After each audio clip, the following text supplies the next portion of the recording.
ఇది కలియుగం. అధర్మం 3 పాదాల మీద, ధర్మం 1 పాదం మీద నిలబడే యుగం ఇది.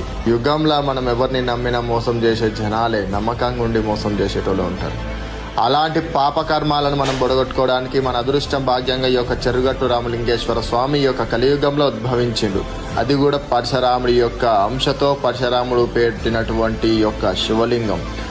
నేను చూపిస్తున్నటువంటి వీడియో ప్రతి ఒక్కరికి కూడా, ప్రతి ఒక్క యువతకు సపోర్ట్గా ఉండాలి. ఎందుకంటే దైవ మార్గంలో పోతే ఎప్పుడు కూడా మనం ఆగం కావు. నరుడు నమ్మి మోసం పోతే జీవితంలో కోలుకోవాలంటే కొన్ని ఏళ్ళు పడుతుంది.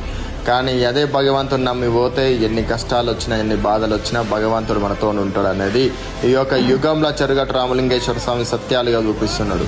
నా కష్టం వచ్చినా, బాధ వచ్చినా, నన్ను నమ్మిన వాళ్ళున్నా, నన్ను తొవ్వలు వచ్చిన వాళ్ళున్నా, రానోళ్ళున్నా, నేను నమ్మేది ఒకే ఒక మార్గం, పోయేది ఒకే ఒక తొవ్వ, నా చెరుగట్టు రామలింగేశ్వర స్వామి.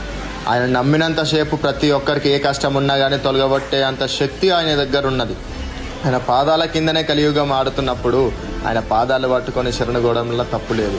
మన మీద ఎన్నో నిందలు వేద్దామని చూస్తుంటారు, ఎన్నో బదలాములు పెడదామని చూస్తుంటారు. మరికొంతమంది ఒకరు ఎదుగుతుంటే చూడలేక నిందలేద్దామని చూస్తారు. ఒకటి గుర్తుపెట్టుకొని, భగవంతుడు మన ఇంకా ఉన్నంత వరకు ఎవరెన్ని రాలేసినా వాళ్ళకే తగులుతుంది. సత్యమే చేయండి.